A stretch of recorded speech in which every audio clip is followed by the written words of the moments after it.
This episode of Speakers of Heidelin is made possible by our generous patrons. Special thanks to our Supreme and Master Speakers, Omeji Cat Comet, Erisu Yamakawa, Alex Franco AV, Winebow Brood, Aurora Templeton, Psyche, Asuta Starbreeze, Cletus Oreo, Nina Grimstarter, Lily Black, Bob Cece, Mikta Rabentau, Anathos Moonscar, Pamela Isley, Alenriel Maximus, Codrith Novelist, Mira Miri, Celesto Notrell, Lazy Boy, Luke Osborne, Pandaloo Stormarrow, Tex, Kylin, Arthur Law, Beridan Derard, Cypup, Spencer Christmas, Celine DeLune, Edwin, Webster Wolf, Severa, Circa Barrakiel, Kazran, Ventos Tia, Ryark Forbear, Leighton the House, Tony, Arcadia Lunashine, Framboise Sakuro, Bergie, Fudge, Seffield Cafe, and Gregorium Cartus.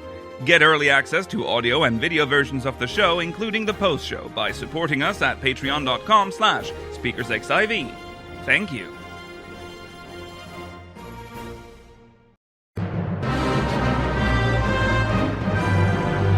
This is Speakers of Heidelin.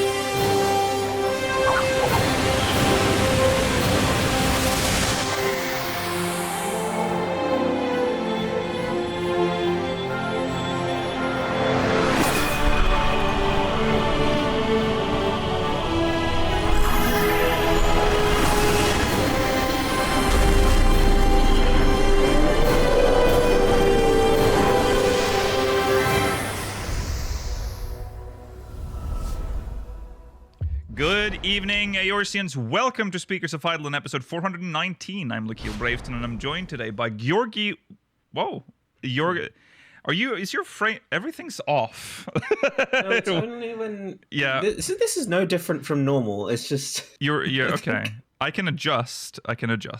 We'll adjust slightly so you're more centered. You gotta scooch a bit. Yeah. Well, then I'd be very further away from my There you go. computer. You're fine now.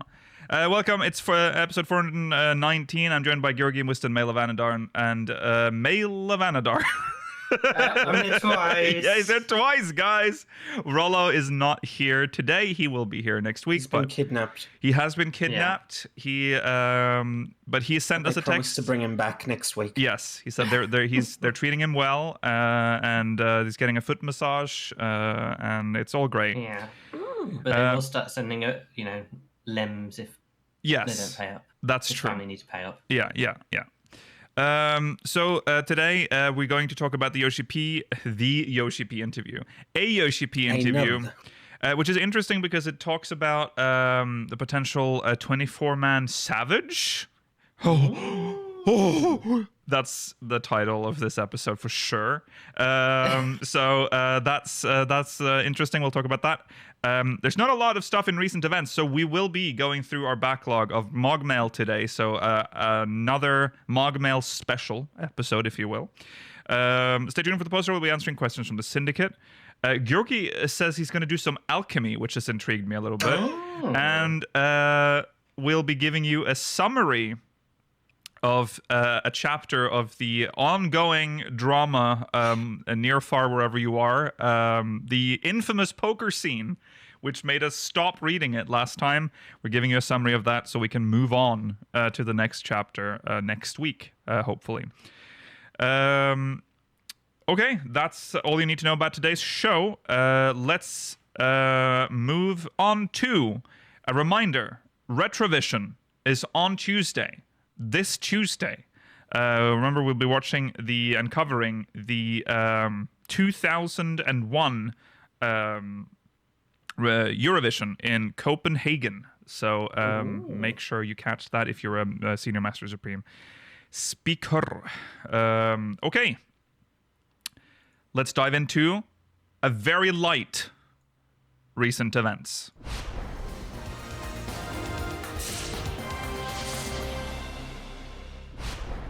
Yeah, not much has happened in our in the news sphere for 14, but there is an upcoming Primals live concert, Darkest Before Dawn stream confirmed. It's pretty cool. That's cool. The performance of the Primals live. I don't know why I made it sound like it wasn't cool. I was like, that's, the performance of the Primals live in Japan, Darkest Before Dawn, taking place on Saturday, the 21st of September at the Yokohama Arena, will be available through paid streaming services, Stream Pass, and FanStream.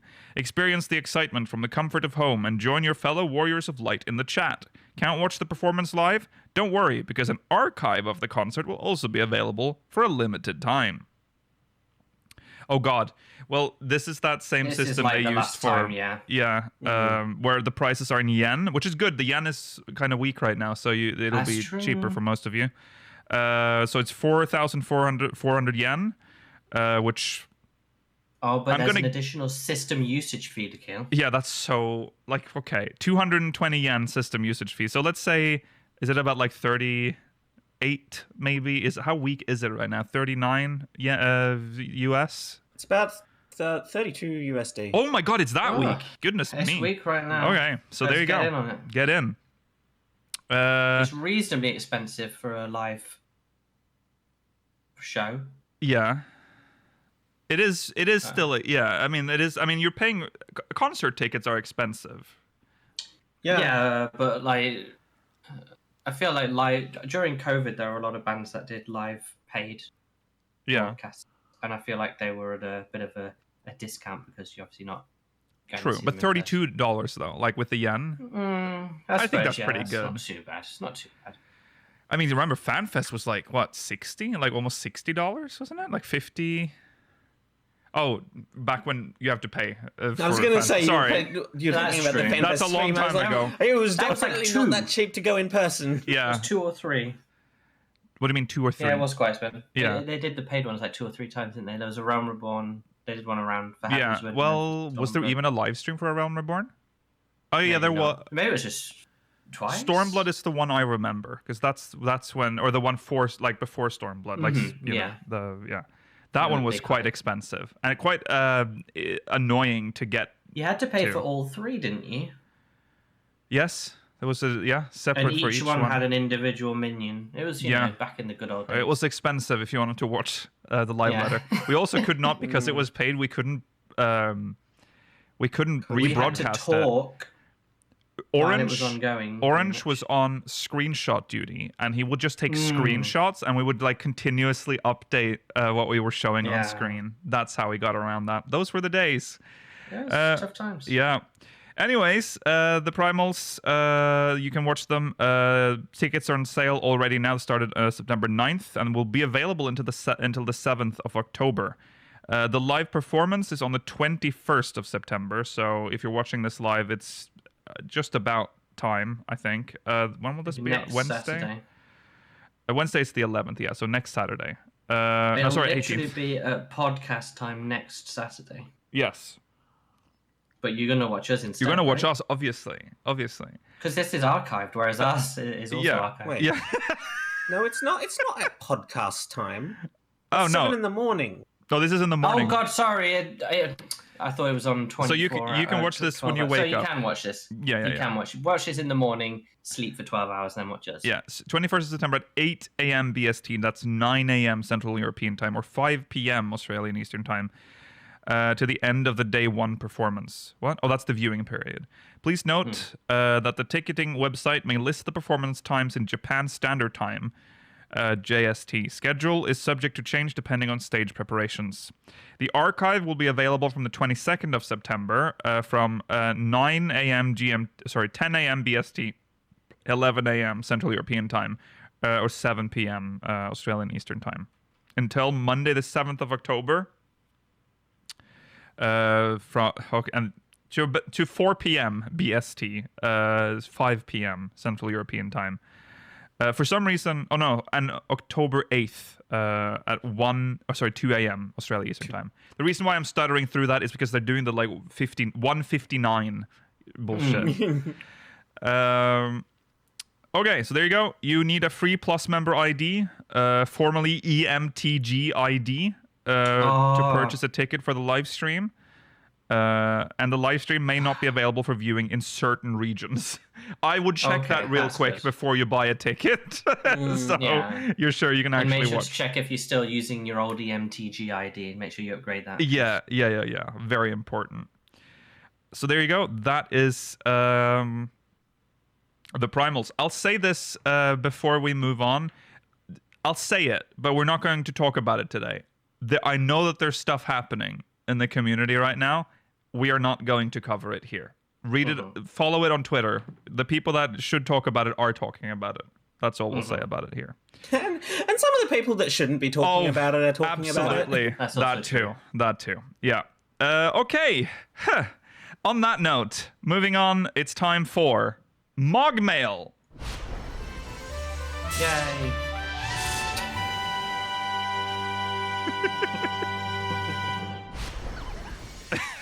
This one's from Lance Earhart from Exodus Primal. Greetings, speakers. After having gotten caught up in Dawntrail now, I decided to finally get around to doing the Sightseeing Log. Initially, I didn't think much of it, but having gotten halfway through the A Realm Reborn log, I've been shocked at how fun it is. So much so that I decided to start doing it in Dawntrail as well. But to my surprise, it's vastly different from the A Realm Reborn one, and in my opinion, kind of worse. There's no weather nor time restrictions, and they all require the same /lookout emote, whereas the A Realm Reborn log has a surprising amount of variety in the emotes you need to use and the time of day it needs to be to find it. Oh my god. Even the descriptions are all the same words, but with a location swapped out as the hint. Have any of you done the sightseeing logs? If so, which did you all prefer? It's a very strong opinion there. It is a strong opinion. I don't know if it's necessarily a popular opinion. It is quite a hot take. Yeah. Hot take. The A Realm Reborn ones are interesting in the fact that they are unique. It's very difficult. Yeah. And there's a reason why a lot of people, apparently at the time, complained about how unintuitive it was, which led to the simplification of it in future expansions. Yeah. I mean, I like some part, like the time the time restriction's not off. It's the weather restriction that I don't like. But what I really, really, really like was the cryptic description to try and find the place, and I've missed that ever since because that actually made it fun to figure out where they were. Yeah, wasn't there like a picture as well of or am I remembering this wrong? I think it was just of the. It just had the vague background. Okay, the vague background. It was the same for everyone.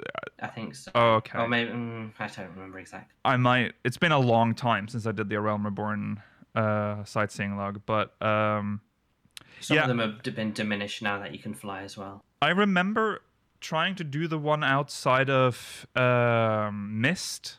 There's one near the entrance to Mist, and I think it required a specific weather. That shit drove me fucking nuts. I remember weeks trying to get that, and then you forget it, and you have to go. You can use the weather person to figure out what the weather's going to be like in certain areas, but it's such a chore.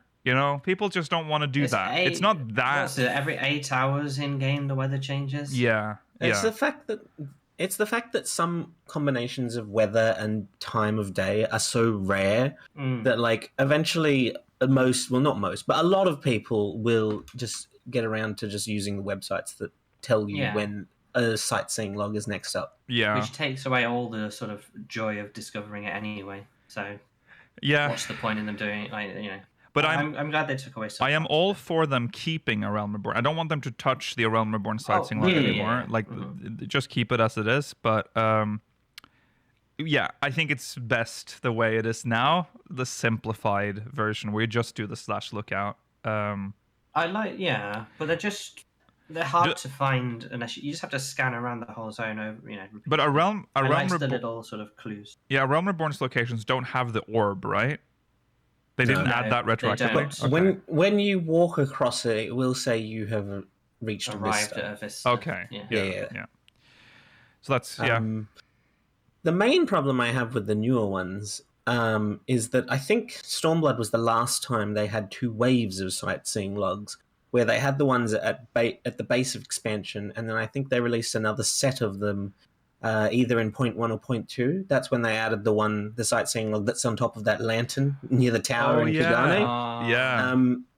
They might have done it in Shadowbringers, but they definitely didn't do it in Endwalker, and we haven't gotten as far in Dawntrail. But the fact that before, the achievement for sightseeing logs was listed as 1 and 2, but Dawntrails doesn't even have that number anymore. Endwalkers did, but then there was never a second set of sightseeing logs. Right. That's a shame.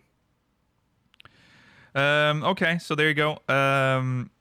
Enjoy the A Realm Reborn one. Or did you finish it? Gone halfway through. I've not finished them. So A Realm Reborn's one. I'm still. I go through them and I read. I like focus on one. And I'm like, right, I'll figure this out, and I'll get there, and then it'll be like, oh, it's not the right weather, and I might like wait. And then I just got the joy of like looking at a website and ticking off the ones you've done and just seeing, this one's up for 3 minutes. Run there, do that. It's not very fun. Like it's not. It doesn't feel like you've achieved anything. I remember. It's not very. Yeah, it's not very fun. I agree. It's a chore. You know, it feels like it's work. It's not fun, but there was one in particular that I think I can remember that's in the South Shroud that required a certain time of day, and I think it was either thunderstorms or just lightning as weather, and like you get like one chance to do it a week, if that.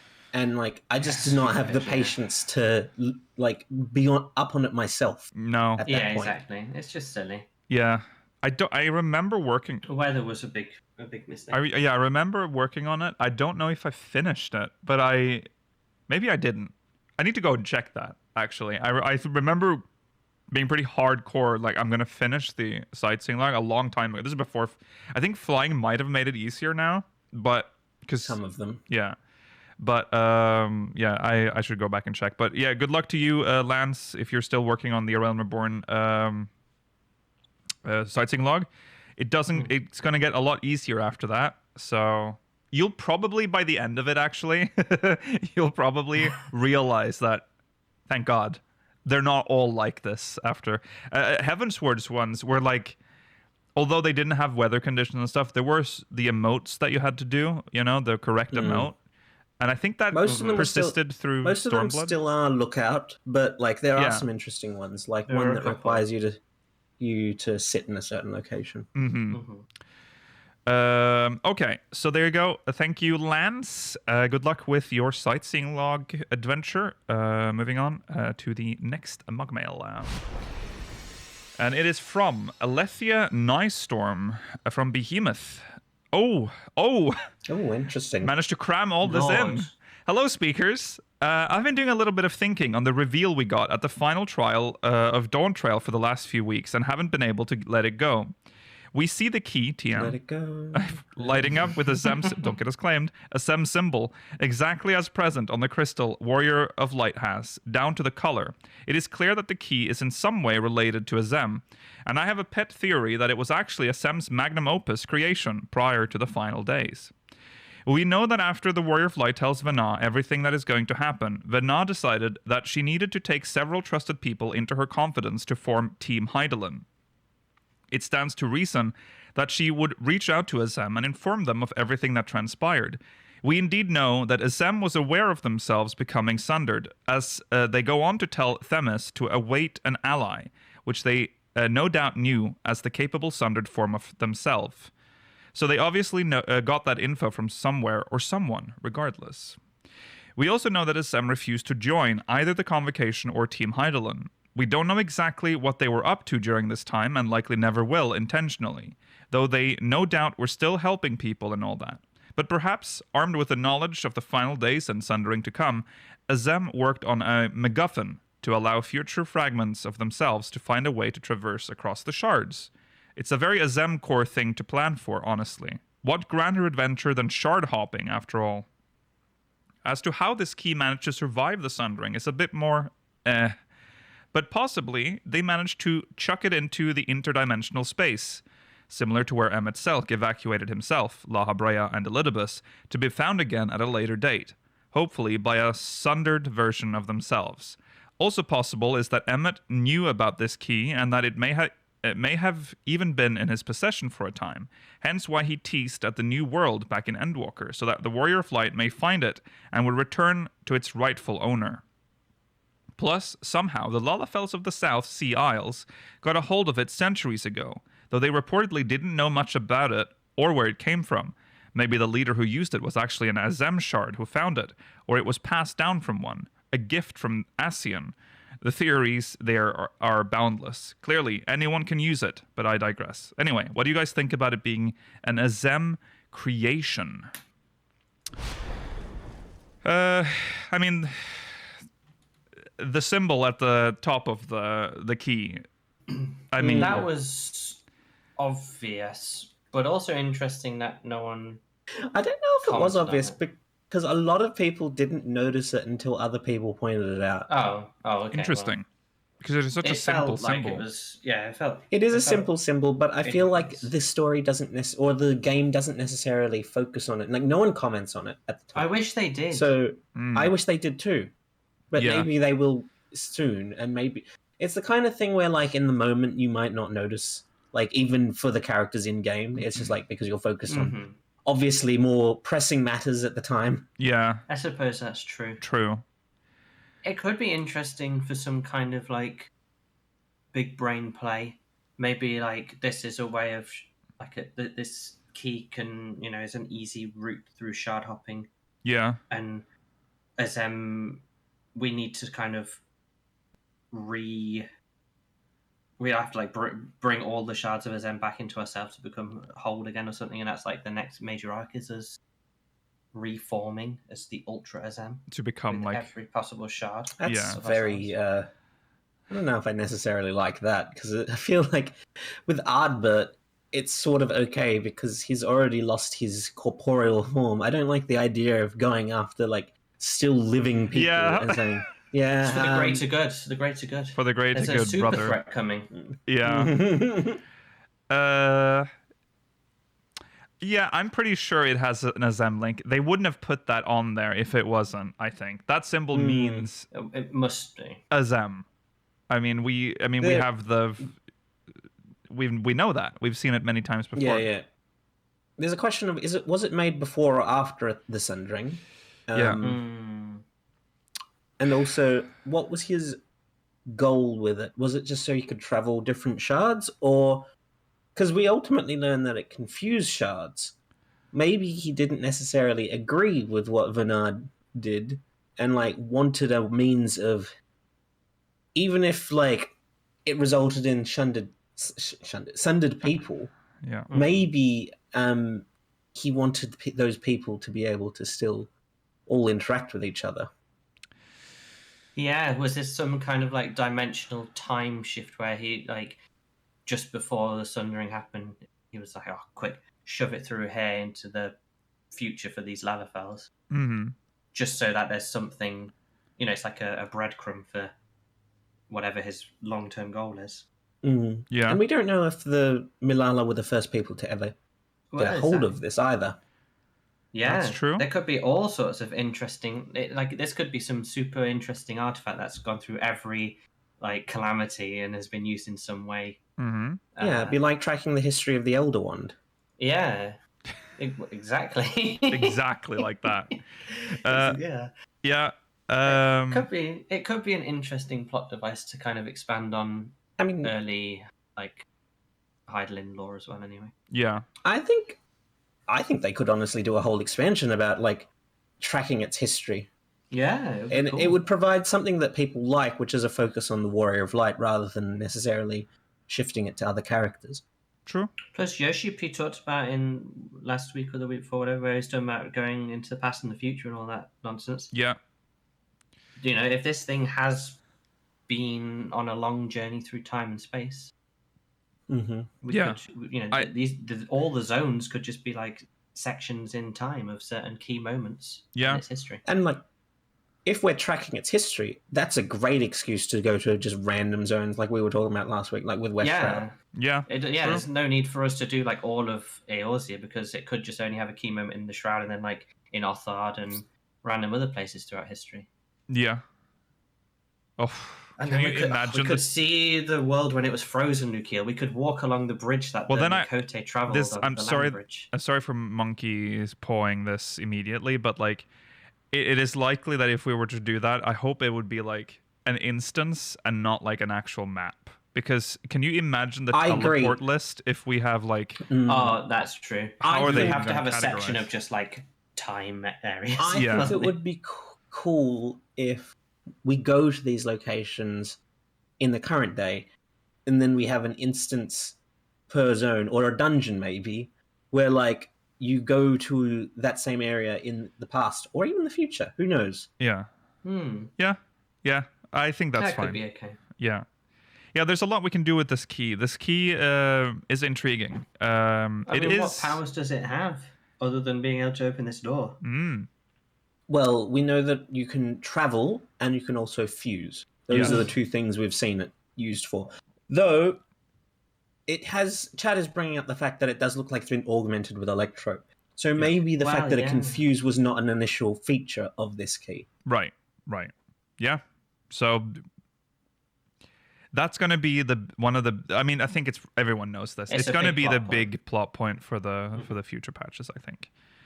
Among the other stuff, obviously. Alongside political patch next, for sure. That's going to be the B plot, probably. Sabik was like, or Ultima the High Seraph was like some Genova type alien that may have appeared even during the ancient times. Yeah. It's not outside the realms of possibility that this is some counter to Ultima. Like the ancients knew something crazy would happen, or they had to do something. They could bring in both of them. I'm pretty sure Sabik is going to be like a big bad. I don't know how like well known the concept of Sabik or Ultima was even at the time. Like I feel like La Habrea and Athena are some of the only people that know about it. Yeah, that's true. But it just but then it's appeared in our world, and that guy's just taking it off. Yes, that's true. That's true. That was kind of ominous. I didn't like that he was just hang on to this. I'll have this super powerful item for Probably no reason. The most powerful thing on our planet right now. Yeah. Okay, well, there you go. We're going to probably speculate a lot more about this key in the future. So, but thank you, absolutely. Alethea. I hope we get some crumbs in the Point X series. Yes. Yeah, I'm expecting possibly crumbs from point 1 to point 3. Yeah. And then possibly it might shift to the MSQ, the main story in the expansion shift. Yes, probably, yeah. All right, thank you. Moving right along to a rare beast, Balmung. Hello again, speakers. I still have thoughts about Zoralia. All right, but now is not the time for that. Okay, I need to know if I'm losing my mind, and I want you all and the chat to check me on this. Is Dawntrail quieter? Like, I had to turn my BGM volume up to 100, now I should probably say that this might be outdated. There has been patches since this, I think. Like I had to turn my BGM volume up to 100 where it was previously like 40 just to hear the music. And now that it's up, when I get content from pre-Dawntrail, it's overpowering and I can't hear Discord. I don't think I've noticed that. I like this because it's kind of just like a tech support mock. Yes. Yeah. I have mine at about the same volume as I've always had it when I'm doing MSQ, and it feels fine to me. Yeah, I don't know if I've noticed. I normally, depending on what I'm doing, I'll have, if I'm focusing on the game, I'll have it between 30 and 50, and I don't really have an issue with that. Mm-hmm. Same. 14 has had some weird audio like bugs since, and I'm blaming that stupid like pay to sound worse thing that's in sounds whatever it's called, sponsored by sound TM. Send your ears. Yeah, send your ears. Give us your ears. Shitty sound TM.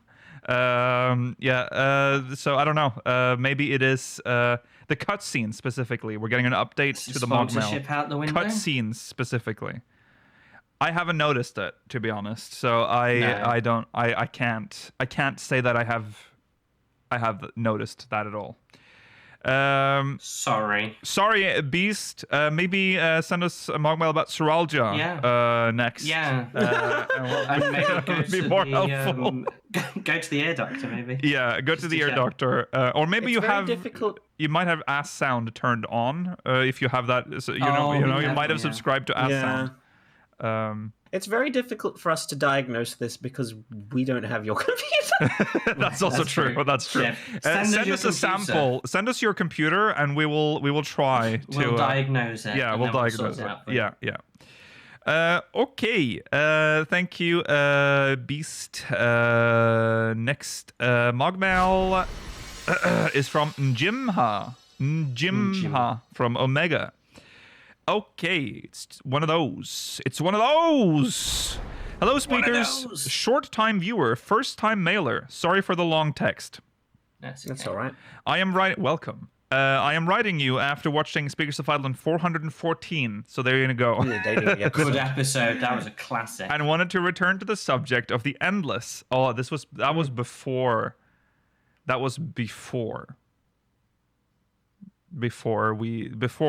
Before we talked about, before the comment section became a war zone, is what I'm trying to aim at, without actually saying it, because I'm scrolling back out. They've heard it now. Yeah, they've heard it. They smell the blood.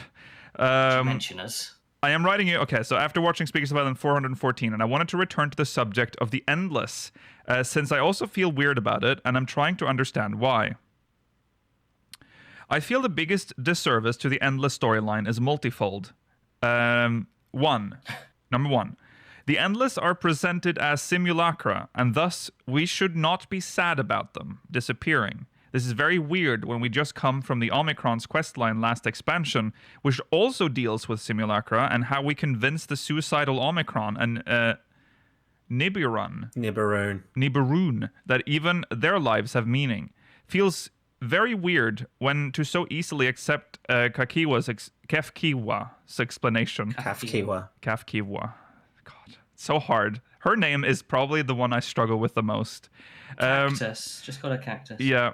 Cactus. And even weirder, that the writer felt it was good enough in the first place. 2. There is nothing in the presentation that suggests that the Endless are any lesser than any real human. Kefkiwa, as an Endless, learns to remote control a bot, cross the rift, and lead the Oblivion resistance group, all as an Endless. That is more than the majority of other real living NPCs would be able to do. I was excited when Sphene posited posted on Aaronville's timeline. On his wall, his MySpace wall. On his MySpace wall. I was excited when Sphene posted to Aaron. Sorry, posited. Aaronville's only friends with Tom. Posited, he would. Posited to Aaronville that she can't see Kefkiwa as a hollow existence because I felt the same, and felt there was a real philosophical questioning to be had here. But instead, it was seemingly thrown away in a few lines to focus on having the Endless be as real as possible to trigger your heartstrings, while not addressing this core issue. This is why I felt Kefkiwa's simulacra excuse rings as hollow. 3. It's a bit of a deviation, but follow me here. Back in Shadowbringers, we learned how to store souls and memories into crystals to get the scions back on the source. That, in turn, triggered the following development by Graha and Sid of the cure for tempering. Here, in Endwalker, we dealt, as I said before, with Dynamis simulacra. Never once is it acknowledged, and never once do we bring Sid, despite us having a very big machine problem here, the crux of the problem being the terminals using living ether to function. Couldn't we at least have tried to have Sid or even Graha come up with a way to switch energy source, even if it reveals to be a dead end? I think that one of the biggest problems I have here is that we were previously often confronted with impossible problems to solve, but that was never an excuse for us not looking and coming up with alternate solutions. Maybe in reality it is a problem it's a problem with these stories. Like, we have solved so many impossible choices by forging a third path that it's weird when we choose one of two bad choices without even trying to come up with a third one. It's even one of the core points of Azem, them not choosing between the Convocation and Vana because they would not choose between two bad outcomes. 4, and this is the last one, it's very hard to accept the time constraint excuse when it's so malleable. We have to hurry to stop Sveen. Oh, but the calculation will take a very long time. So it's okay to take as much time as you want to chat with the Endless. Couldn't we have just taken this time instead to look for alternate solutions? Thank you for your time. Sorry for the novel, and have a wonderful day, Najima. Thank you, Najima. Thank you. Yeah? So one point of this is Kafkua's motivations. She wouldn't want us, and I think chat pointed it out and got nuked for it, but she wouldn't want us to form any kind of sympathetic bond with the Endless. She wanted to make sure that the mission was completed. I mean, obviously, it must have been very difficult for her too, given that Erenville was there, and yet she still pressed on with it. She seems to suggest that existence as an Endless, somewhat enjoyable, was ultimately hollow, which is also what triggered her to try and find a means to reach the source. Yes. Yeah. I think the only point I particularly agree with, because the reason we shouldn't, the reason we seemingly couldn't have looked for alternative solutions is because of the time constraints. The fact of them then being like, have a couple of side quests there and maybe did take away from that a little bit. That could have been resolved slightly better. Yeah. But generally, we're in a race against time to stop an insane person from destroying our planet.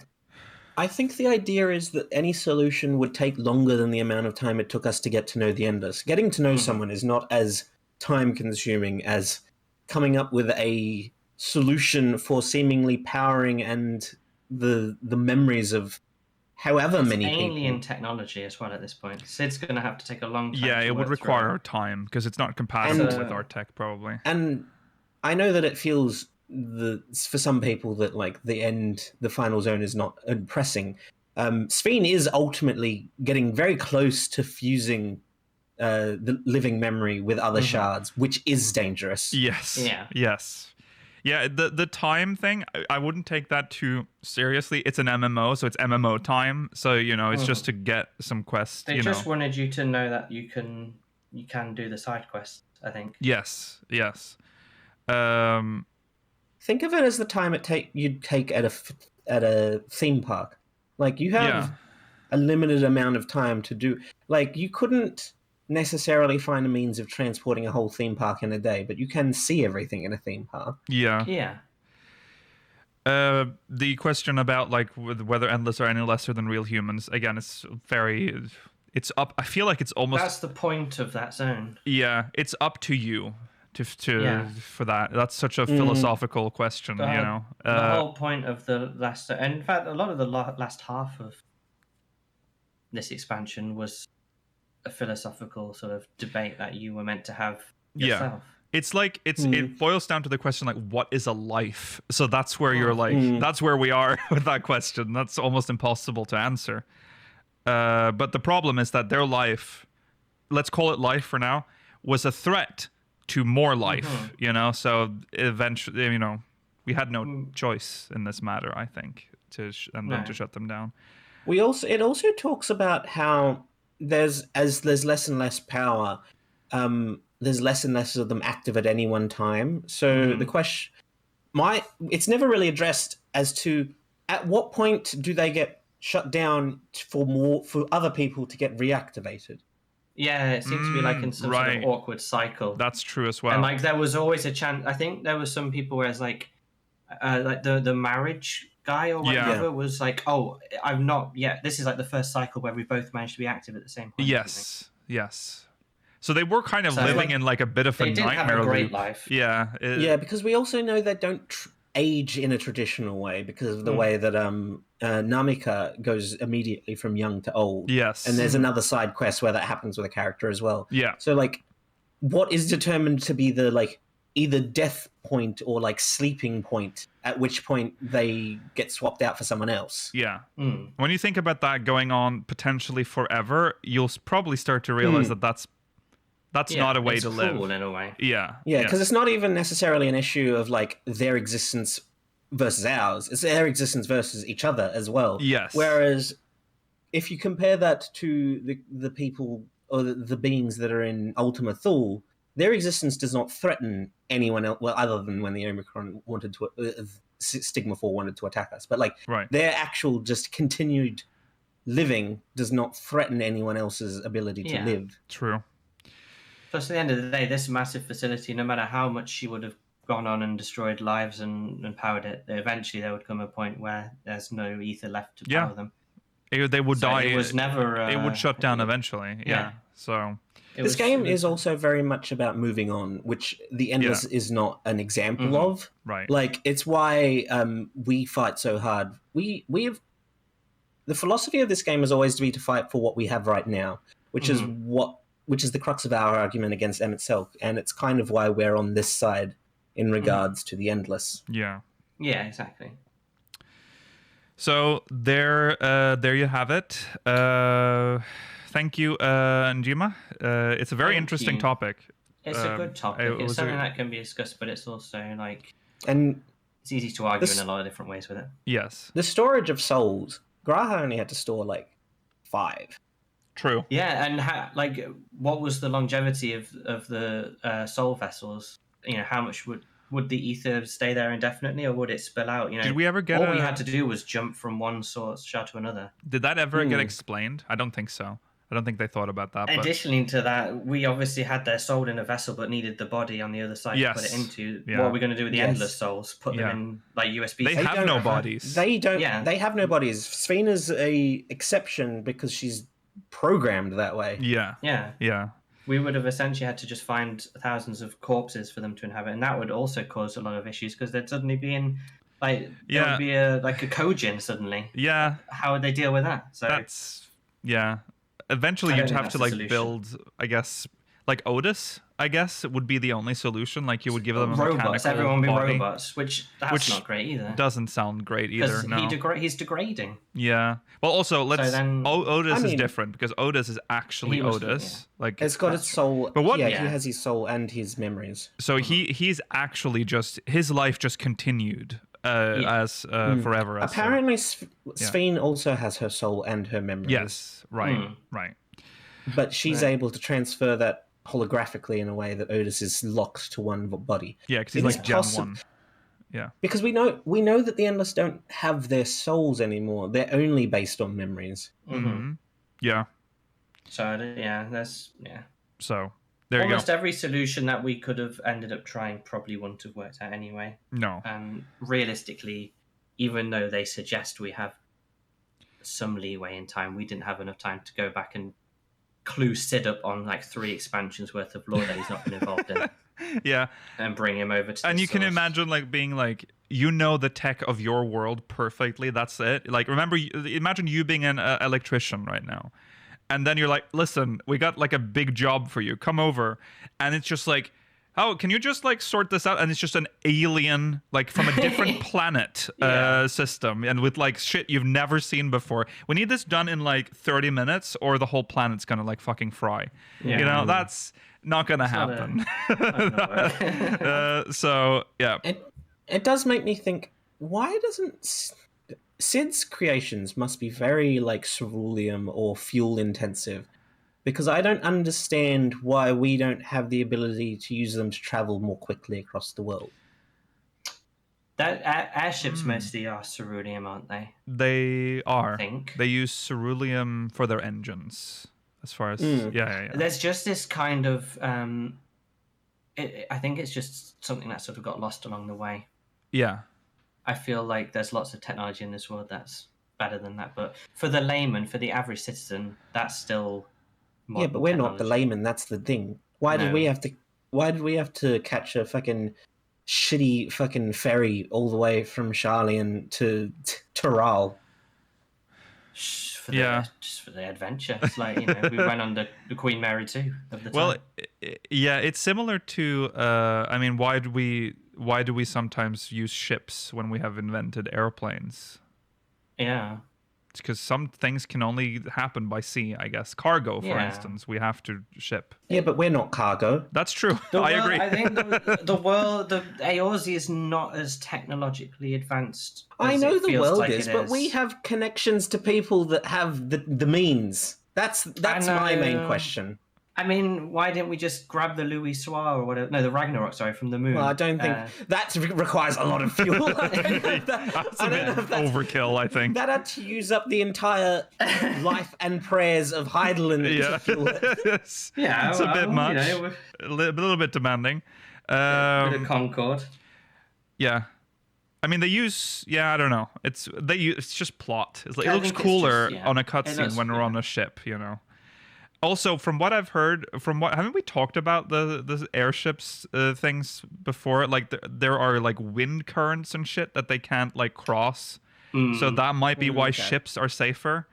But it's just for plot. It's just to look cool. It's cooler to be on like the storming seas heading to. Well, it is, yeah. I would argue that it would be cooler to use the G Warrior to cross the ocean.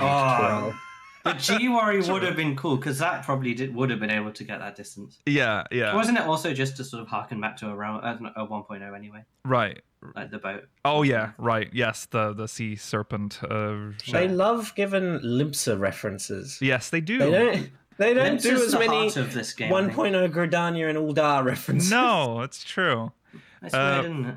Yeah. I think for some reason I think it's because it's kind of like a meme, because if you started Limsa, it was 50-50 whether or not you'd get through the opening cutscene, because that was the most demanding cutscene of them all. That's so true. The sea serpent one. Because every scale on it was rendered literally in a billion polygons. Pretty much, yeah. And it wasn't even Leviathan. Well, Leviathan. And that's the thing that annoys me the most. A thing at all. It clearly was Leviathan. Well, Leviathan was never a thing in 1.0 at all. It was like a serpent in the legend of Seal Rock, I think. Well, maybe it was supposed to be. We'll never know, Mela, if it was supposed to be Leviathan, because Tanaka's still alive. need to get him on an interview. We really need to. The question is. The easier person to reach is Koji is still alive. That's true. That is true. Yeah, but he's and coy. working on the game. But he's so coy about it. And he's like, Tanaka would be happy I don't want to talk about it. I don't know if I can say it. Tanaka would give zero shits if he just got like... You gave him a microphone. Get him on the podcast. I think Tanaka is under a lot of a couple non-disclosure agreements. A couple of bottles of wine. I am sure Tanaka will be real happy to share his experiences. Fly him to Oslo. We're flying Tana. New Patreon goal, guys. Okay. Anyway, back to Najima. We got a little off base here, but good topic. Hopefully, we answered everything. Send us a response. We'll be like pen pals. No, this is not a. But if you have more to add to this conversation, of course, send us more MogMail. If you don't necessarily agree with what we said, or if there's arguments that you have against what we've been able to present. Yeah. All right. Next. Oh shit. Sorry, I might have skipped one. What a name! Sorry. The spoilers. Kamidani, is first. From Durandal. Oh. Are you still laughing at Lamau? This is Kamidani from Durandal. Hey, speakers. Another long one from me. Enjoy. Anyway, with all the quality of life changes in Dawntrail, I've been thinking of some things I think would be nice if they changed/updated. Chocobo mounts, mount time limits. Why? Why is this still in the game? If I have my mount out, it should just be out. If it dies, I resummon it. The timer and green system need to go. Should we just do these one by one as we go down? Okay. Let's talk about Chocobo this is separate to the mount. This is the companion. This is companion. This is the companion. Yeah. If you want a timed Chocobo, you can talk to the Chocobo. Chocobo keeps in the city states, and they'll give you a chocobo for 10 minutes. Yeah, That's true. that's true as well. Yes. I like the companion system. And I actually am sad they never expanded on it with other companions. Yeah, that's my problem. Is that it feels like the first stage of a companion system. I feel like. Why couldn't I get like just a man, like a person, a human being companion to like adventure with? So you summon them with like pizza? No, with like Gil. Oh, okay. You pay money. Or pizza. Or pizza. I was thinking when I first saw the how are we going to pronounce the I say, because 16 said it in a very specific way. 14, we've heard it said in a very specific way. How do we say the cabbage? We need to be careful. Gizzle greens. Gizzle? Gizzle greens. I always say like Geisel greens. Yeah, I always said Geisel greens as well. As a joke, I say Jizzle greens. Yeah, okay. Geisel greens. We'll say Geisel. Geisel? The more I say it, the less it sounds like a word. I believe someone in 14 is pronounced it Gizzle, but Gizzle. Gizzle. We can go with Geisel because Gizzle makes it look dirty. It doesn't. Yeah, it does. I agree. Gizzle. Okay, Geisel. We'll say Geisel for now, but greens. You pronounce it whichever way you want. I thought when we first got a real word, the normal Geisel greens, I thought we were gonna get different types of them, and they would like give boosts and maybe time, maybe abilities. That would be cool. Didn't get that. Instead, we just have this cabbage that you usually just buy a bunch of, so you have forever, and then that's it. And it's just kind of annoying. Don't get the chocobos out. I know, that's the thing. I think it's annoying a little bit because you can use the Geisel green twice and get a 1 hour, I think, for your chocobo, which is more than enough usually for me when I'm doing overworld content. But, yeah, that's a stupid one. It's like a Realm Reborn core, I think, but it is based on that. But I also think it's just they're not going to get rid of it because it's a money sink. Yeah, and I know it doesn't seem like that much, like in the grand scheme of money sinks in this game, but ultimately any money sink is useful for keeping the economy from exploding. Sorry, chat is saying that we have different greens that will give effects. Have we missed out on the chocobo system? Are we talking about? Are we thinking about dye? Because that's a whole different system. No, you have. There's a couple, but they're not. That's for training and other stuff. Yeah, we're talking about. No. We are talking about chocobo companion out in the field. We are not talking about other systems. We're talking about when you're out doing fates. Oh, no, you're right. You do have them. They do have them. There are, but they're not for summoning the chocobo. They're augmented. They augment it. Yeah, they're separate. The kill wanted like when you summon it, it does things. These are like potions or something or like extra food for it. Like the tantal. Okay, but there are things you can apply to the chocobo after it's out. Yeah. Okay, well there you go. But when did that last get expanded? That's the same as food for us. Yeah, it's the same as food. Yeah, okay, I see. But when was that last expanded?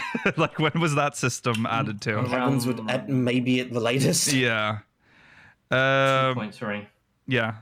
I there is a vague memory of that, yes, back when I would actually level my chocobo in the field.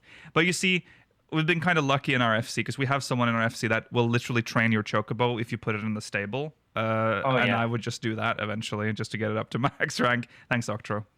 All right. Not even send you an onion. Yeah, he'd even send you an onion. Okay, not being able to... Whatever you cap. Yeah. Not being able to mount / teleport in combat. This too. Why? Can't we just do them in combat and if something hits us, it cancels the cast? There is nothing more frustrating than being in a Fate train and having to stand around as the Fate monsters run to the outer edges of the zone for 30 plus seconds. I actually agree with that. So true. I agree with that. But I think it's a function of just like they don't want you to necessarily escape, just like because some characters would be able to run away long enough to be able to use these in combat. I don't think they don't want you to do those. I guess so. If you're in combat, they want you to resolve the combat or flee. Yeah. Otherwise, it takes away something. I did wish that they had at least to fix this, a system in the Fate where it like detects that they are fleeing out of the Fate. They're The about Fate is to go, over. so they release you from the aggro. Yes, that would be better. That's something I want them to fix more. Yeah. Because that shit's annoying. In combat, I don't think you should be mounting and teleporting away necessarily. No. I'm not bothered either way, but no, definitely once the Fate finishes. Mounting and teleporting is much more important as also in what are they called? Exploration zones. Oh, as well. Yeah. Where it's more dangerous. Yes. That's true. But also, like, imagine if you were in combat and everyone just like teleported away and left one person who was like tanking. Yeah. Yeah. It could be used for griefing. Yeah, that is another point. Yeah. Remember when you used to get slowed when hit on a man? It wasn't that you got slowed when hit. Well, in PvP you always got slowed, but in the overworld, remember when random society tribe members would just like throw out a stone or something, and you'd get slowed as you travel, and everyone used fucking sound as well. Yeah, and people had to use the Geisel ring so as to reduce the chance of heavy or reduce the effect of it. Yep, I remember. Was it the kobolds that did that? I don't remember exactly. There was an infamous zone where kobolds. I think Sylphs did it. Amolja definitely did it. Oh yes, yeah. Okay, and then level syncing. I understand why they have this, because of the hypothetical Sprout doing a dungeon for the first time and being overwhelmed by veteran players going wild. Fine, I'll concede that. But even still, how about if we are going to be synced, the EXP gained should function like the level you're synced to. So for example, you get some HS dungeon. Is that supposed to be Heavensward?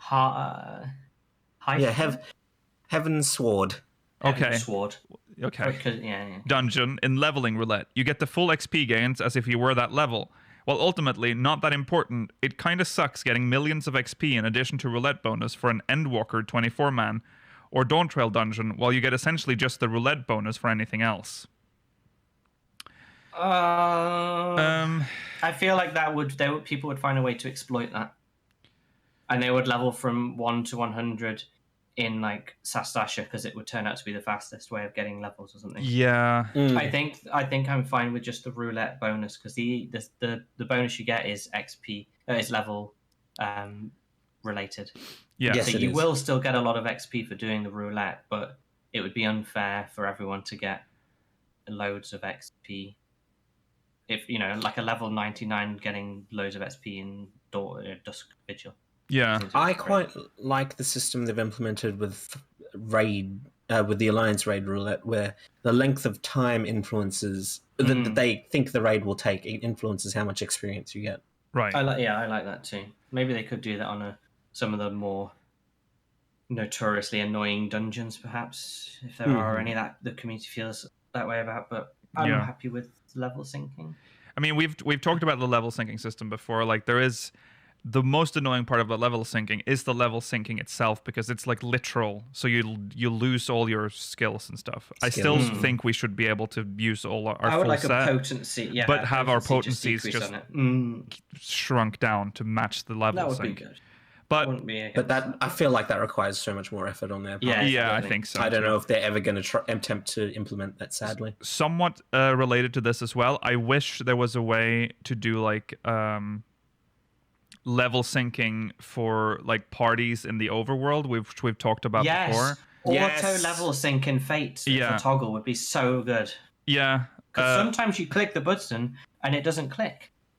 And then you you think you're fighting the enemy. Yes. And then suddenly, I'm not. Yeah, but I'm thinking also that you can sync down to like, remember how 11 has a system where you can sync down to like the lowest members level? Yeah, Guild Wars 2 had that. And the fact that 14 doesn't have it is very strange to me. The fact that was missing in Eureka was a particular issue. And that would be. And it exists in the sister game 11, so I'm very surprised that it's not here at all. But I guess it's because 14 doesn't focus on overworld content that much. It's not that big of a priority. So it's a shame. Yeah. Yeah, it is a shame. Okay. Next, finally. The near raids. Oh, just the lovely. Ideally, I'd like them relegated to their own roulette, so I never have to see them again. Failing that, can't they nerf the HP of all the bosses by like 30 to 40? I'd love 50 to 60%. Getting them in a roulette with so much EXP reward as Crystal Tower is really bad. Wrong. Tower takes days of my life. Also, the reused trash boss on the elevator before the last boss should be removed. I remember them adding more tome rewards or something to them, but what is the value of poetics, honestly? Well, this has been addressed. You get more experience from them. You get almost an entire level for doing I don't know how old this is. This might be old, so before that patch. Anyway, but I do also agree that the health of the enemies, of some of the bosses, should definitely be adjusted. I actually think some of them should have to go up because you don't see some of the mechanics. But most of them need to have the HP go down. Yeah. Not by 50 to 60%, but that would be lovely. 10%, 20%. That's a bit much. Yeah. They aren't enjoyable bosses. Most of the Copied Factory bosses, except the second one, I think, need their HP adjusted. Absolutely. Anyways, thanks as always and take care. If Mela said, "Dear God," when looking at the length of my mail has made my day. Did you say that? God. I might have done something like that. Yeah. He might have, yeah. Okay. We have to do the next one because I already teased it. So prepare to get a laughing fit, Mela, because this is a real knee slapper coming up here. It is from Lamau Tia. Not that laugh. Not Santa laugh. All right. Hi, Georgi, Mela, and Rollo. You got double L's from Lamau. Maya. I feel like we... Sorry. Okay, I guess I just don't... I see. I feel like we... I feel like this isn't for you, Lukiel. I feel like we very lovingly tease Lukiel about Gelmora because it is a passion peeve of his. Also, it's true that Gelmora deserved more and better, and he should say it. But I do not think I know as much about your futile hope or permanent pet peeves of the game. Would love to hear it. What, to target us as well? Yeah, it's time for you to get targeted. I think not. My future hopes or permanent pet peeves of the game? Oh, that's such a hard question without thinking about it beforehand. Yeah. There are lots of little things in this game. There are always things that, like, I feel like I brought up in previous podcast episodes where I'm like, oh, that would be a good question to ask Yoshi-P one day, and then I immediately forget about them because I don't write them down anywhere. Yeah. And I'm like, because they're so minor... But they are annoying or things that I'm curious about, and I just can't think about them. Do you guys not have like a Gelmora? Like, because that's been my... not to the extent of you, but I'll say I have still not forgiven them for Zelfatong. Okay. What about just I thought it would have been a place we go to because it was, worded on the map. Mm-hmm. Yeah, but what about Packlethon? They did that too. But yeah, but that was even, I mean, that upsets me. But was Packlethon on the Eorzean map? Yes. Oh, it was? Yeah, Packlethon was. Okay. But I also a massive section of the Eorzean map next to... I was just less sure we'd go there. But obviously, in A Realm Reborn, my opinion was we would be heading northeast towards Garlemald. Right. And then we had Evanswood, and then we were going up towards there. I was like, well, we're going to keep going that direction. Yeah. And then it's just a dungeon. It was disappointing. I just thought it would be an interesting zone. Okay. But I definitely don't feel... I also am on your side about Gelmora. Yeah. I remember the Selpathol stuff, because I remember how disappointed you got. Like, that's probably... You could probably find that It was the first time it happened. Yeah. So Mailer's disappointment was at its largest following it. Yeah. It was a bad move, but... Yeah. Chat's bringing up Alamigo. That's another one. Oh, that's a sad one. We got a quarter of the city. That pissed me off.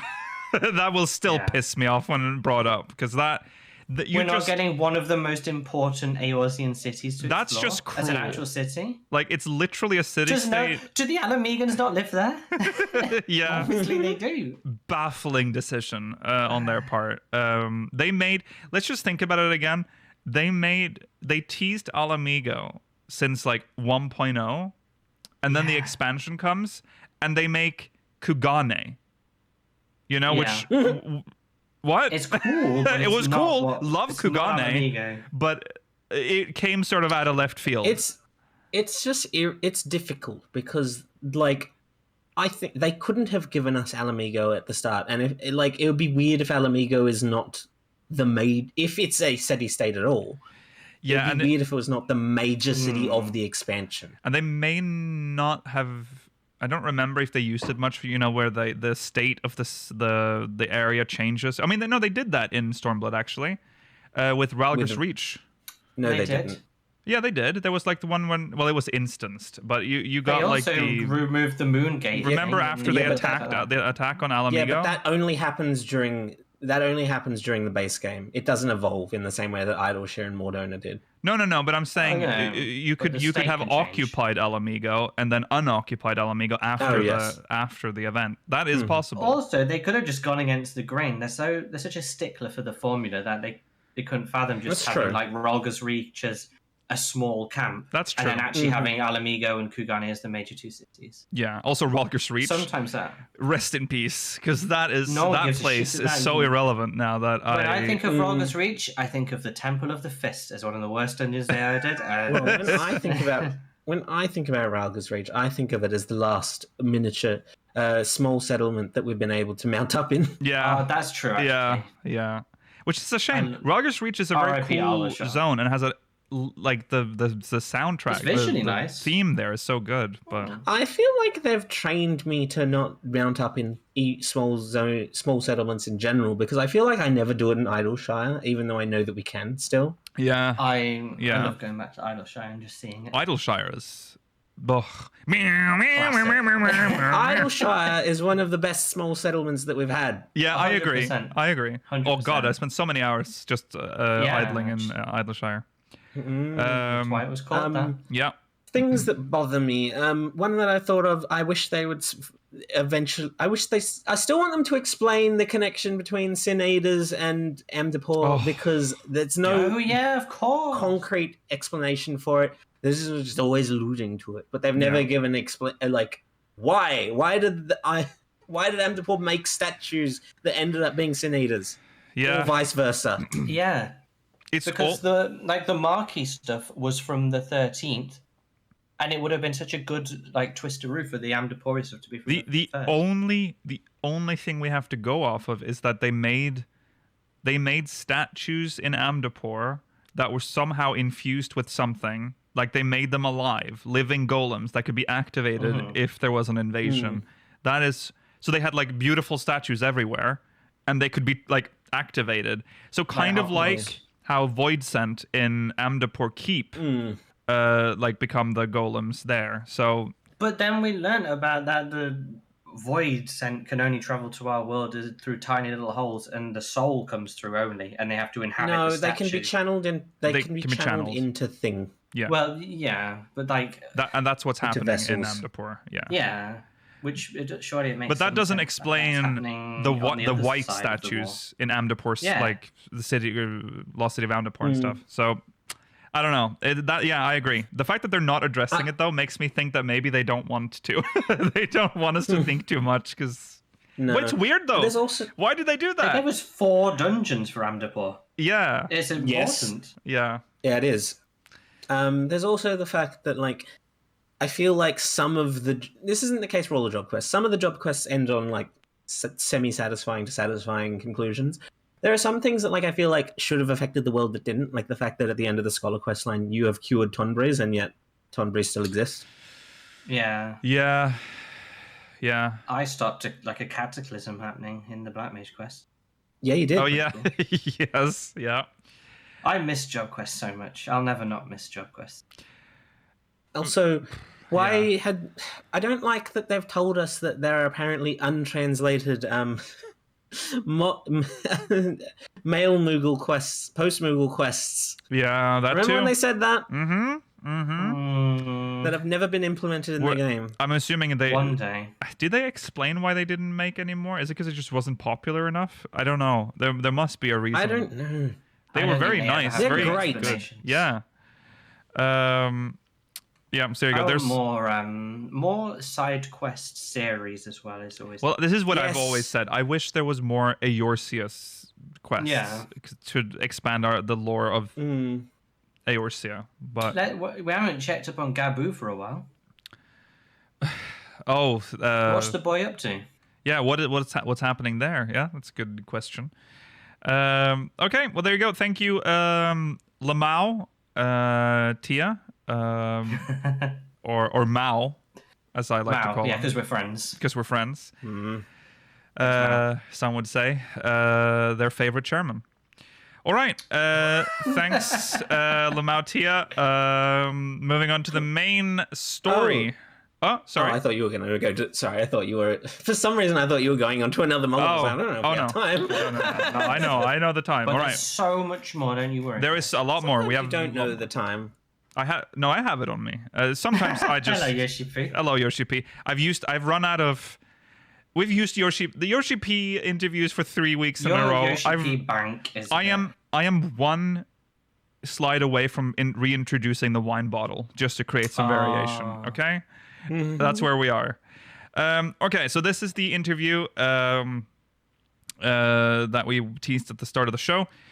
Final Fantasy 14 director Yoshida has been... Oh, sorry, I don't have the source for this. Where's this from again? Just so we have that clear. It's from... It's from PCGamesN. Oh, it's from PCGamesN. What does the N stand for? Oh, what is the N? God damn me, I wanted to know. FF14 director Yoshida has big plans to build on Dawntrail's combat. At Gamescom 2024, I asked FF14 director Naoki Yoshida about combat content in Dawntrail increasing the challenge and the 24-player Savage.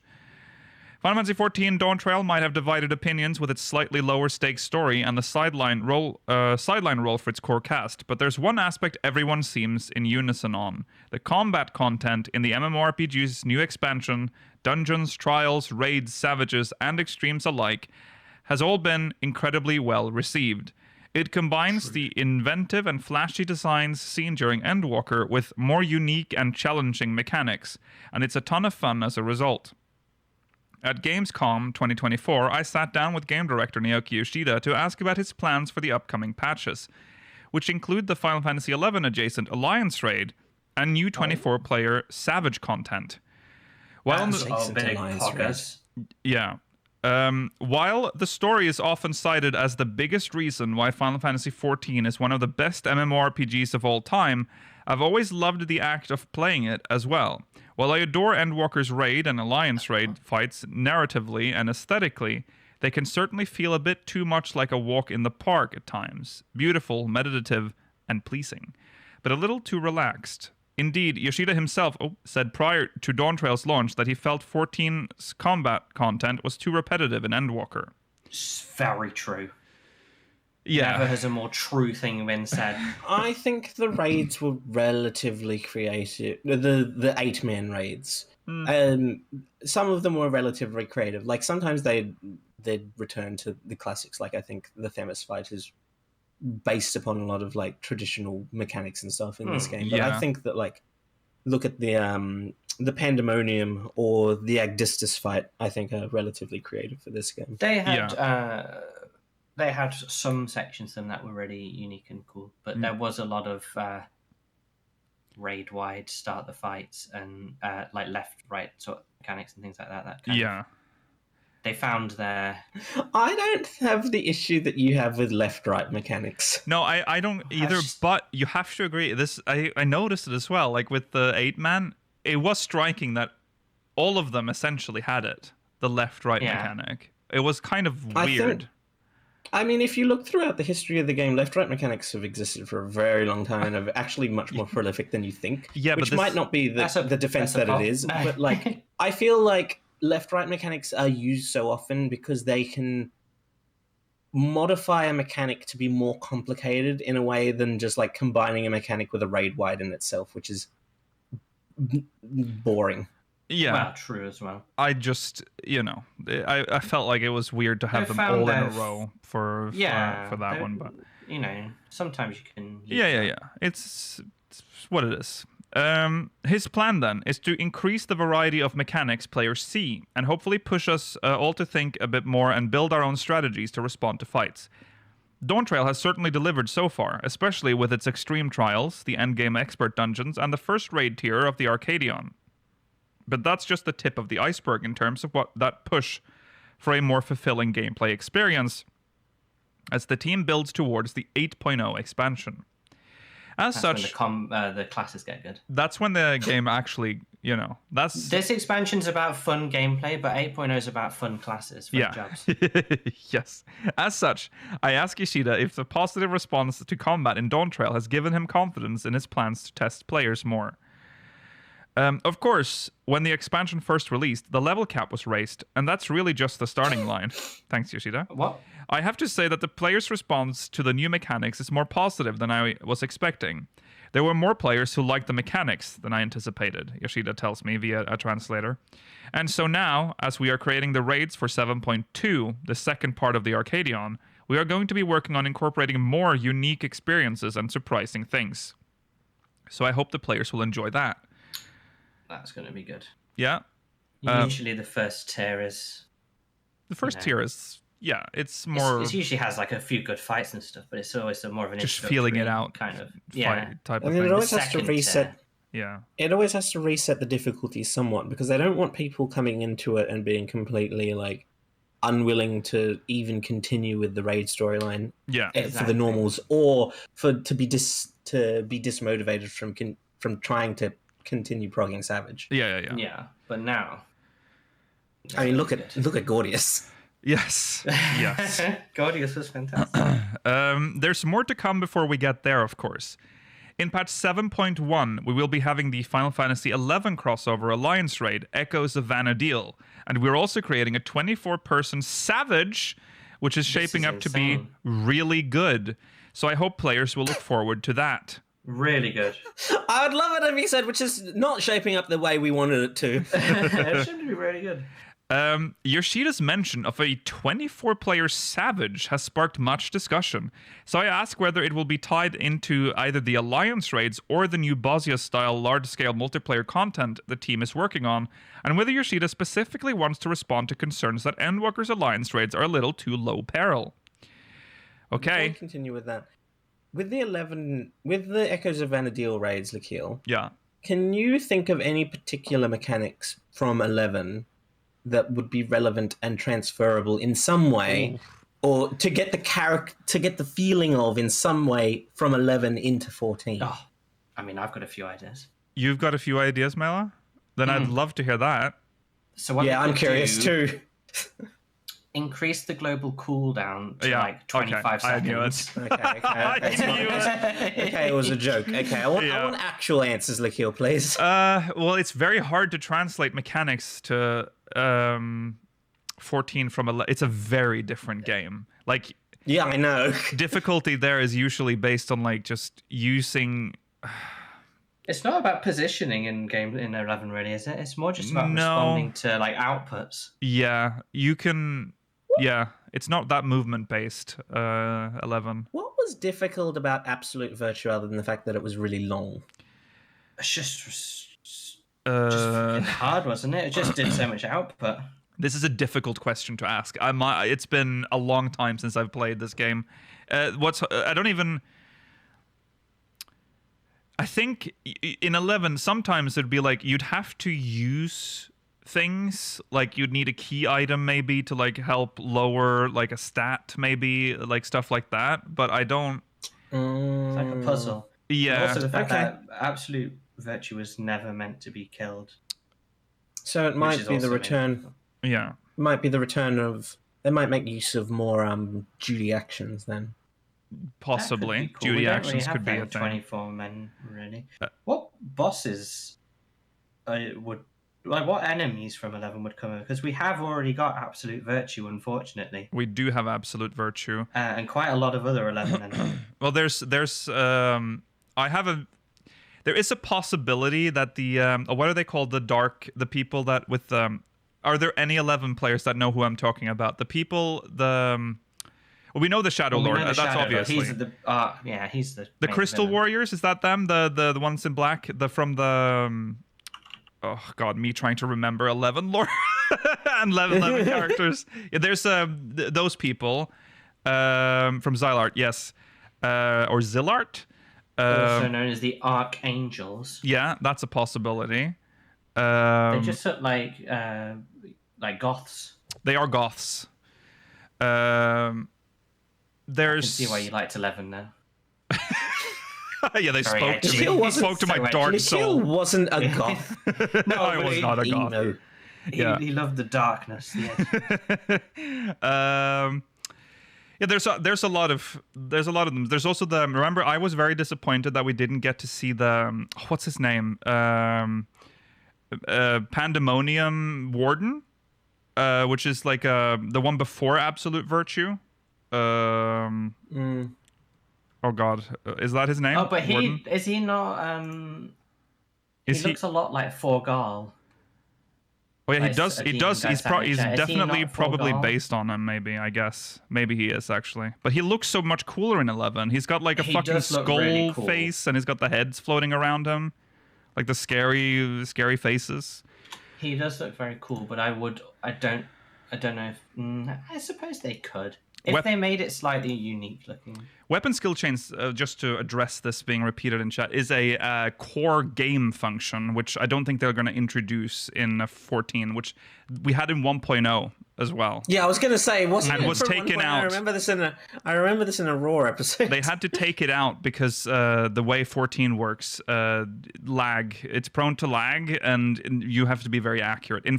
It's a different game. Was that the party thing where it's like you if actually someone casts fire and then you cast throw arrow and do like a fire arrow? you combine them. You see it in the 1.0 trailer. You know when the Warrior of Light is drawing his bow, and I think the white They, like, mage imbue or it. someone sends like a fire thing to them, and they get like a It fire was a arrow. black mage, but yeah. Was it a black mage? Okay, it might have been a black mage. White mages shouldn't do fire. No.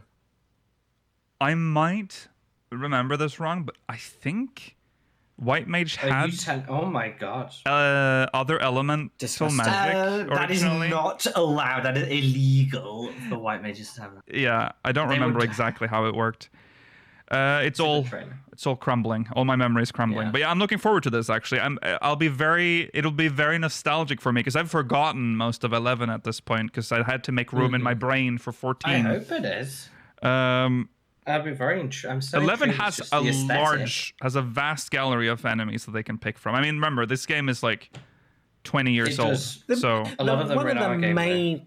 Yeah, that's the one of the main issues. Well, they- a lot they of them could have been make it transferred fun. in some form. they could make it fun and bring Well, okay. Shantoto back and have her be That would be a cool. boss. And she's like someone very I recognizable. really hope that Echoes of Vanadil is tied into our 2-11 crossover events. Yes, That would be the Iraha and the Shitoto. Yeah. It'd be cool if one of the bosses just was like a direct copy of an 11 model. Oh. It just looked That'd like be it was from funny. 11. It looked Yeah, cool. that would be. I'd like that. I mean, Also, chat room. I hope we do get the crawler mount from this one. You're right. oh fuck yes, we need. Sorry, I said. That's the one we can use in the podcast episode now. Yeah. With our, I've spent it all. Okay, yeah. So that's moving on. Currently, we would say about the normal. Actually, for the comments. No, so you skipped one. By Oh, the way. sorry. I'll get there. For in the comments, leave some suggestions for 11 bosses. If there's any 11 players out there, refresh my memory. Mechanics that could be in some way transferred. Yes. Yeah. Yes. How would you make this raid truly 11 coded? Yeah. Yeah.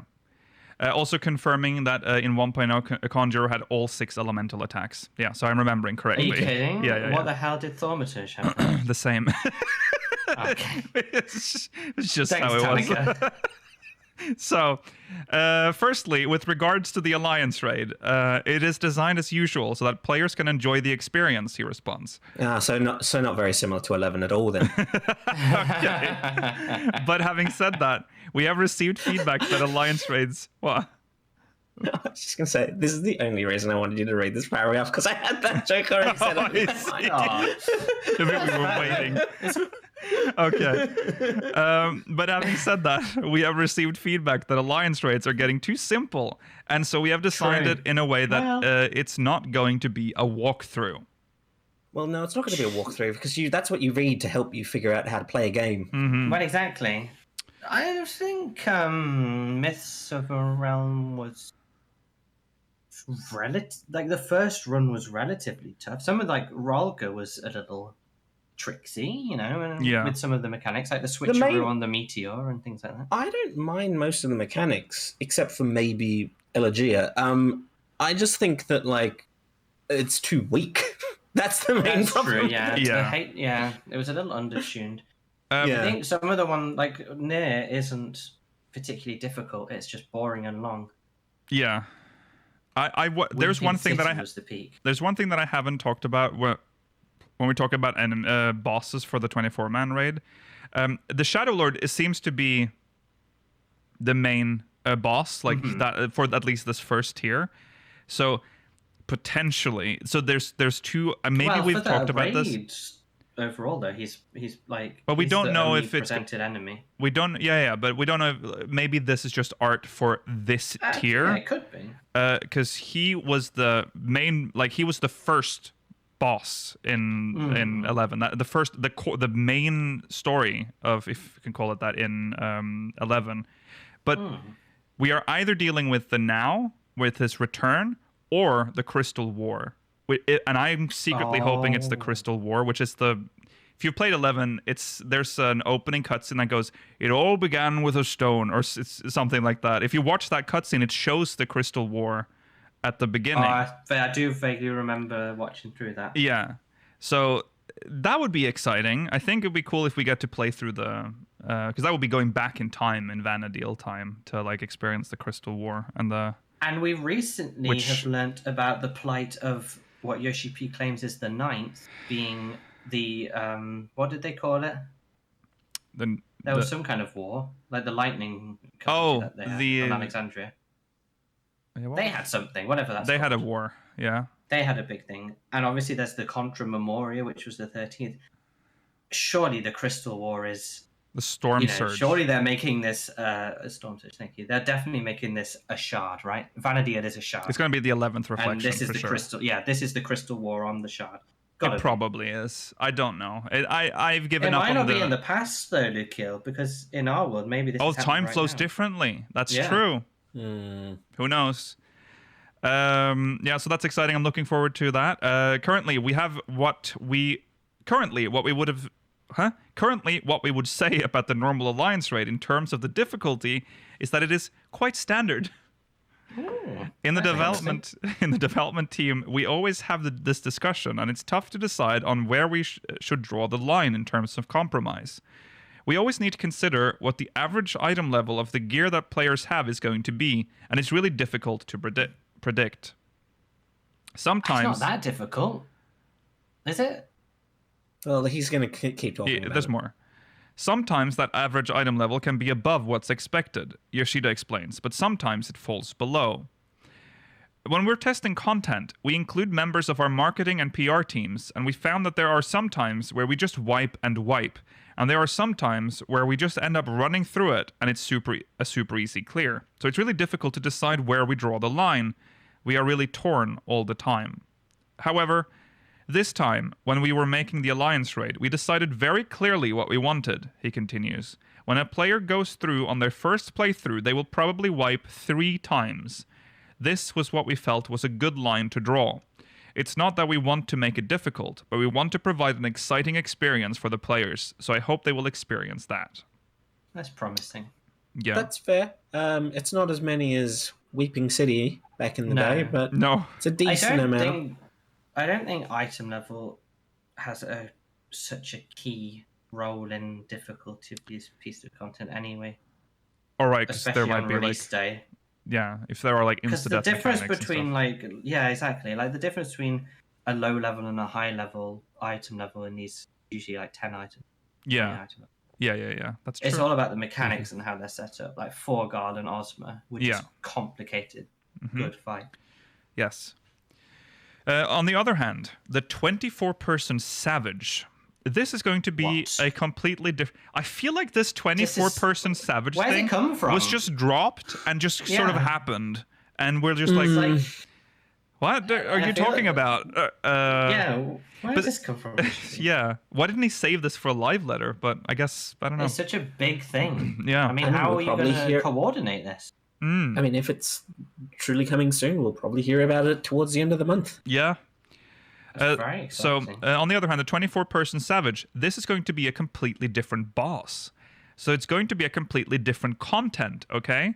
That's certainly an exciting prospect, and it'll be interesting to see how the team has developed mechanics for a larger group to handle at once. Past Alliance raids have incorporated some really fun ideas, even back as far as the Crystal Tower, but many of these mechanics aren't as noticeable today due to the sheer power of the average player and their familiarity with the content. Noticeable is one way of putting it.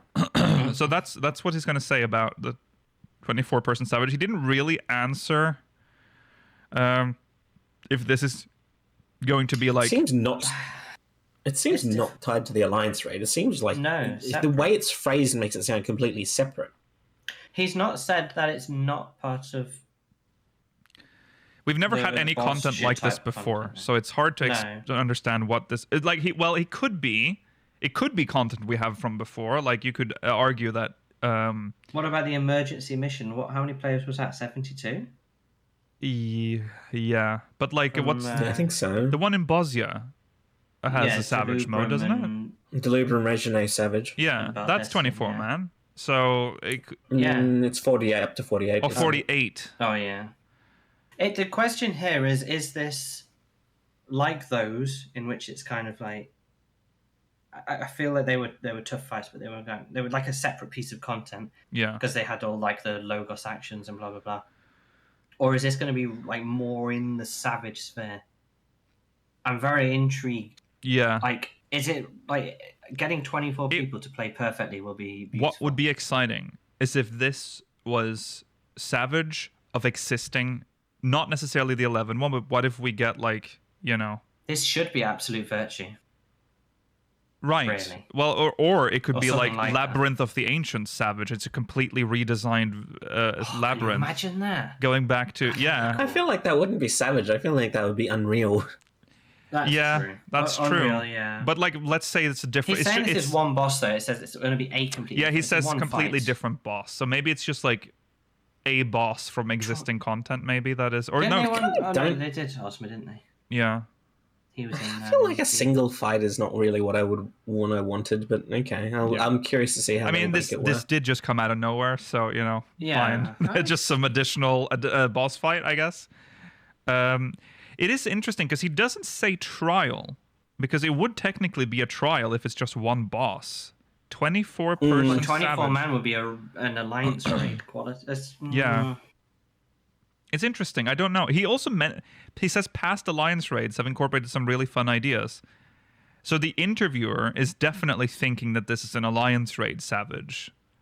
Based on the numbers, it makes sense. Yeah. God, I hope it's just... I see why he dropped this like this, actually, because now we're speculating before the live letter. Hey, it's good on you, Yoshi-P. Yeah. I'm very excited to know what this could be. I feel like it's not been mentioned at all before, like very recently, but everyone also seems to know about it. Yeah. You know about this fight? It just popped up everywhere. Okay. On the other hand, in closing, I asked Yoshida about the response to the recent Savage tier for the Arcadion. It was certainly a delight, but players across the board found it was cleared relatively quickly, in particular due to the very light DPS checks, meaning that there wasn't as much need to optimize your play once you'd learned how to approach each fight's mechanics. Was this intentional, to help players get into Savage raiding, I query, or did it fall more on the DPS balance changes that landed on the same day? Whenever we release a new expansion in the first tier of the raid series, we always lower the difficulty, Yoshida remarks. He does, however, address the DPS balance. The Pictomancer stood out above the other DPS jobs. But when we took into account that players are really enjoying playing it, we didn't want to nerf Pictomancer. Fuck Viper, though. For that, yeah, fuck Viper, though. They didn't nerf Viper, they just want to change his mechanic. Yeah, it's true. For that reason, we took the decision to power up the other jobs. So when it came to the DPS check, we had already done the balancing, and that happened before we powered up the other jobs. The DPS check tweaks are very last minute, typically right before a patch releases, Yoshida explains. We could have potentially adjusted the DPS checks, however that could have led to a situation where the value adjustments might have been too high and players would have not been able to clear the content. I've seen some people frustrated about this. Yeah. They're too low? That rather than nerfing Pictoman, so they choose to buff all the other jobs, and thus affecting the difficulty of the raids. I suppose that's a fair. I would have been a better solution probably to nerf Pictomancer slightly, but like he says, it's the first tier, and I feel like I feel like they need to maybe try and reinvigorate the endgame raiding scene anyway. So making this not too punishing in terms of DPS. I mean, the mechanics are interesting at least. Yes, that's true. Something. Yeah. This is a situation we saw in Endwalker in patch 6.2 with the Savage variant of its 8th raid fight, where Yoshida himself wrote an apology post to explain that a miscalculation on our part resulted in the boss's HP being roughly 1% too high. I remember that, in comparison to previous 4th stage Savage raids. This led to many players struggling to clear it at launch and certain weaker jobs being discriminated against in the Party Finder, a situation that's rarely seen even among the highest tiers of play in Final Fantasy XIV. Good time. Yeah. That's not the only potential issue, however, Yoshida tells me. There was also the possibility it could cause a bug and that the server could go down. So when we took that into account, we thought, let's just keep it the way it is so players can enjoy the raid. But of course, I do know very well that players in the community really look forward to the World First race, and they had expectations of a really tough encounter. So in that regard, I do think it's a shame that the tier wasn't as tough as they were expecting. That's true. I feel like there's never been a raid, like a Savage raid tier, where it hasn't, like, it's felt like a struggle for the World First race. I feel like they've always been cleared quickly. I only really feel like the ultimates are... You're not wrong, but I believe that this... I could be mistaken, I could be misremembering, but I think that this was the fastest a tier has ever been cleared. Okay. Yeah. That's fair then. I guess people don't want to see that, and but let's just... How long did it... Does anyone... I'm sorry for asking. I know we don't have this prepared, but is there... What was the time for the... Does anyone remember the time it took? Like, did it take more than a day? Because I feel like... No? Okay. I don't think I don't think any of them have taken more than a day for Less years than 24 hours. No. 6 hours. Someone is suggesting... 6 hours seem... I would be surprised if it was that low. I mean, but maybe it was, but just like 6 hours is like a lockout per fight, essentially. Yeah. And that's like all the tiers from 1 through 4. So that's kind of shocking if that's true, if it's 6 hours. But I wasn't... It happened so quickly that I didn't have time to pay attention to that world race at all. I think it was about... what time does the servers go live at, like 10? 10, your time. The earliest one here I can see that cleared the first tier was 10:56 a.m. But the person who won the whole race cleared the whole thing at 18:59. So it was maybe about 9 hours. Okay, about it's not 9. long though.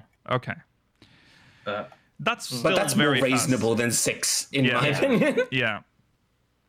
Having said that, in patch 7.0, in patch 7.1, there will be the 24-person Savage content, and there will also be the latest Ultimate encounter, Futures Rewritten, based on the Eden raid series from Shadowbringers.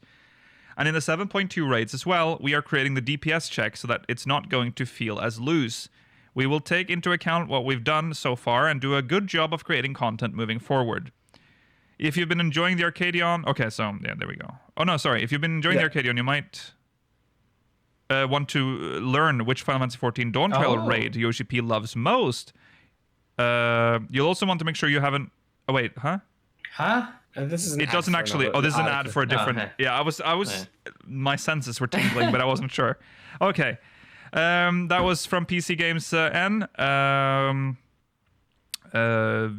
Interesting.